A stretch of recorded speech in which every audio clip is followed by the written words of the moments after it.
Good morning everyone. तो ये आज हम 10th क्लास की सीरीज में सबसे पहले शुरू कर रहे हैं फिजिक्स का chapter light reflection and refraction.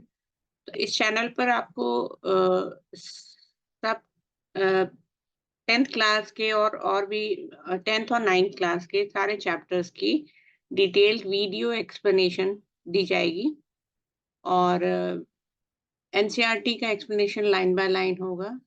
अगर आप इसको ठीक से फॉलो करते हैं तो साइंस में at least you can easily get 75 plus marks in theory. ठीक है, तो आप बने रहिए मेरे साथ। तो ये है chapter 9, light reflection and refraction. VC, ये आपके सामने एनसीईआरटी की बुक खुली हुई है। तो हम स्टार्ट करते हैं chapter. We see a variety of objects. We see a variety of objects in the world around us, है ना? हम daily we come across so many things. Uh, however, we are unable to see anything in the dark room. आप जब तक light present ना हो आप उसको नहीं देख पाते। कोई भी चीज जो भी आपके सामने है, if light is not available you won't be able to see it, है ना? On lighting up the room, things become visible. अब सपोज आप एक एक डार्क रूम में हैं, तो डार्क रूम के अंदर क्या क्या चीजें लिखी हैं वो रखी हुई हैं वो आपको नहीं दिखती हैं, बट जैसे ही आप लाइट का स्विच ऑन करते हैं you are able to see things properly. ऐसा क्यों होता है? कभी आपने सोचने की कोशिश की होगी। ऐसा इसलिए होता है कि जब हम लाइट ऑन करते हैं तो लाइट जब इस ऑब्जेक्ट पे पड़ती है तो उसकी सरफेस से लाइट का रिफ्लेक्शन रिफ्लेक्शन होता है। ठीक है, लाइट वहां से बाउंस बैक होती है ना? सपोज आप एक डार्क रूम में गए, वहां एक टेबल रखा हुआ है, बट आपको ये नहीं दिखेगा। जैसे ही आपने लाइट ऑन करी आपको ये दिखने लगता है। रीजन क्या है कि लाइट की रेज इस पे टकराती हैं और फिर वापस जाती है।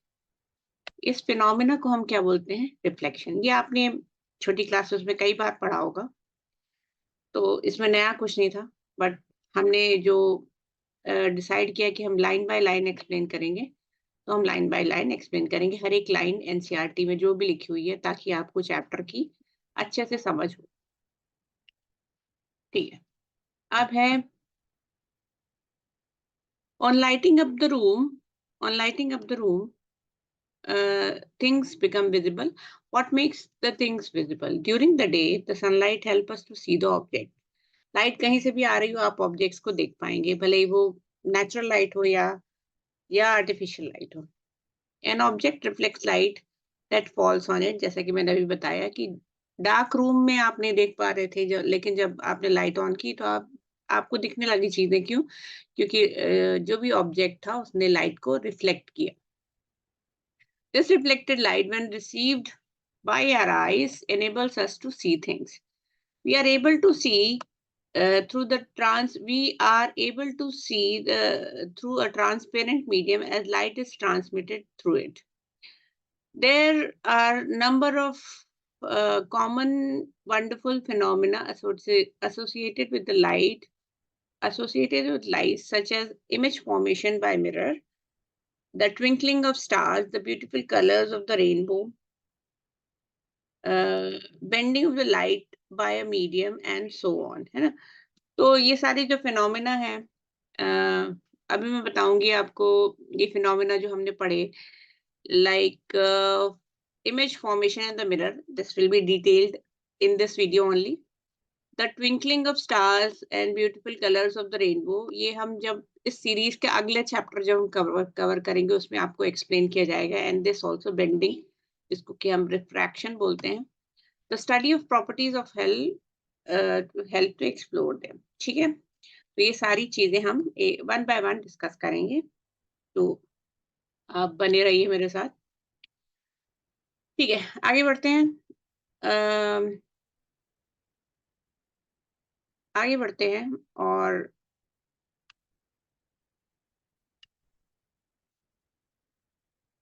हम्म, ठीक है जी, आगे बढ़ते हैं।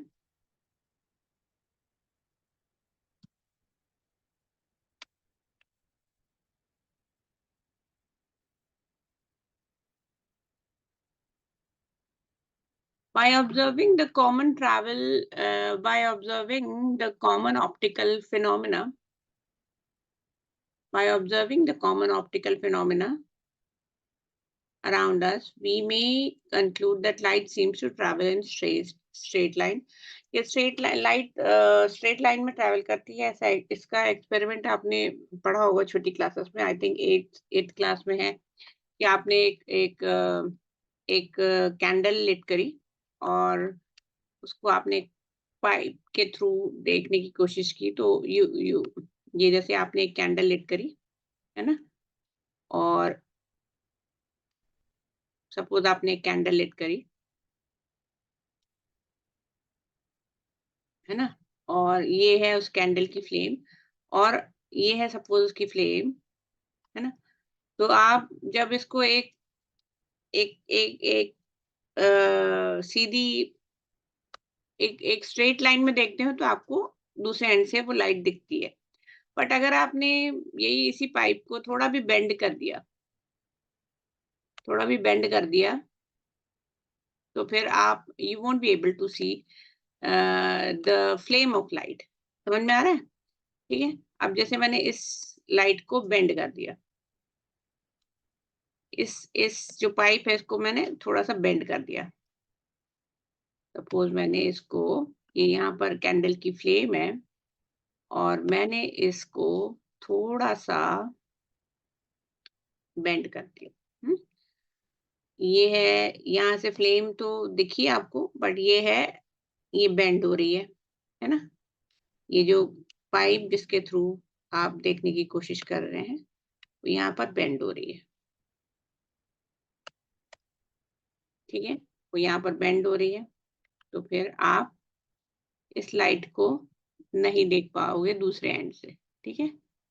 ये है जैसे ये फ्लेम थी लाइट की, अब मैं यहाँ से देखना चाह रही हूँ, तो light travels in straight line, आपको पता है।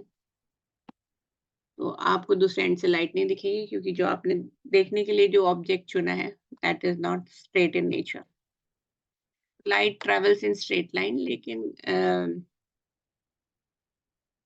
the fact that a small source of light casts a sharp shadow on of an opaque object points to this straight line path of light, usually indicated as a ray of light। कहने का मतलब ये है, यहाँ पर इस line में वो ये कहना चाह रहे हैं कि जैसे कि ये लाइट है, दिस इज कैंडल की फ्लेम जो कि एक लाइट है, ठीक है? अब आपने ये light is travelling in a straight line.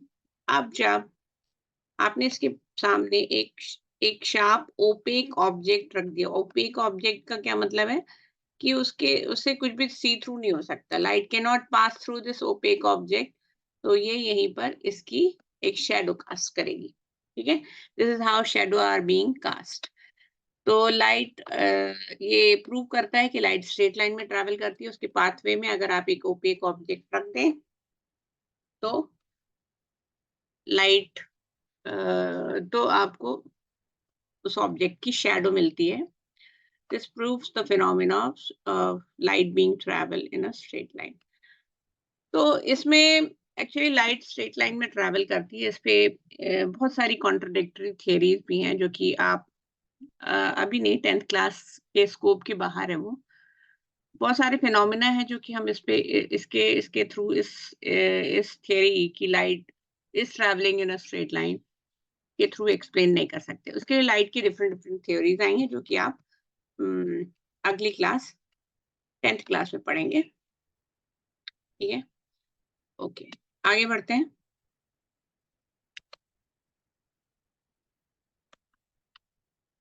In this chapter we shall study the phenomena of reflection. जैसे कि मैंने बताया, रिफ्लेक्शन का क्या मतलब है?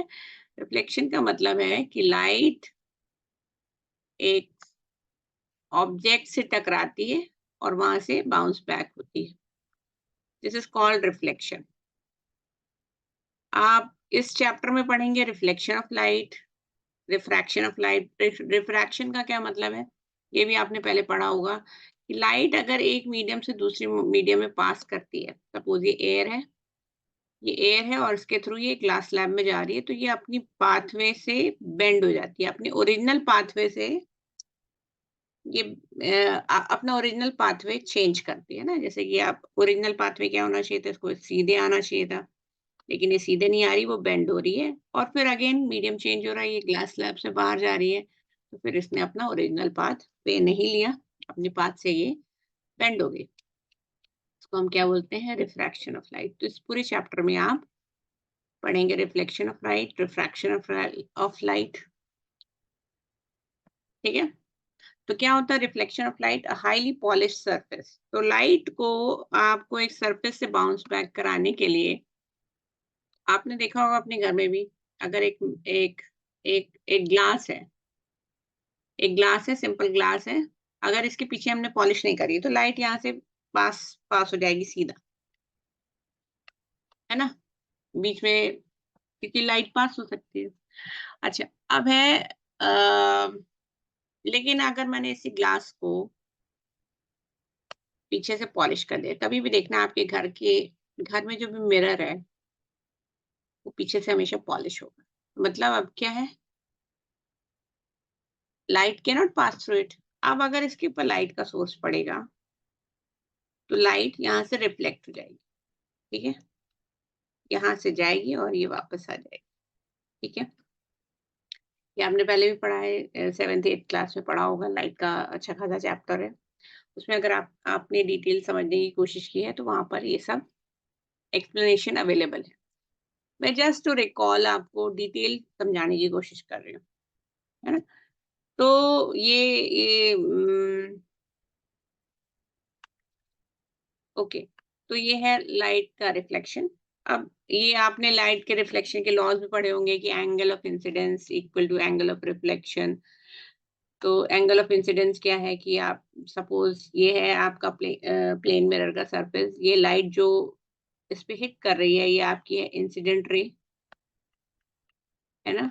और ये जो वापस आ रही है, वो है हमारी रिफ्लेक्टेड रे। और ये जो पॉइंट ऑफ इंसिडेंस है, वहाँ से आप अगर एक स्ट्रेट लाइन ड्रॉ करें, एक परपेंडिकुलर ड्रॉ करें, तो इन दोनों के बीच का जो एंगल है, इसको हम बोलेंगे angle I, that is angle of incident. और नॉर्मल और रिफ्लेक्टेड रे के बीच का एंगल को हम क्या बोलेंगे? Angle R. ये जो आपने परपेंडिकुलर ड्रॉ किया, इसका नाम क्या है? नॉर्मल। तो यही बोलता है क्या बोलता है पहला जो आपका law है that states that angle of incidence equal to angle of reflection. The incident ray, the normal to the mirror and point of incidence and the reflected ray always lie in the same plane. Same plane is the plane of the paper. थोड़ा imaginary है but आपको apply करना पड़ेगा. Okay. These laws are applicable to all types of reflecting surfaces including spherical mirrors. तो mirror चाहे plane हो या spherical हो, इस चैप्टर में स्फेरिकल मिरर भी है, उन सब के ऊपर लॉ ऑफ रिफ्लेक्शन काम करता है। You are familiar. Thank you, आज के लिए इतना ही। इस सीरीज में आगे हम इस चैप्टर को कंटिन्यू करेंगे और बाकी चैप्टर्स भी करेंगे। आज के लिए इतना ही। Thank you.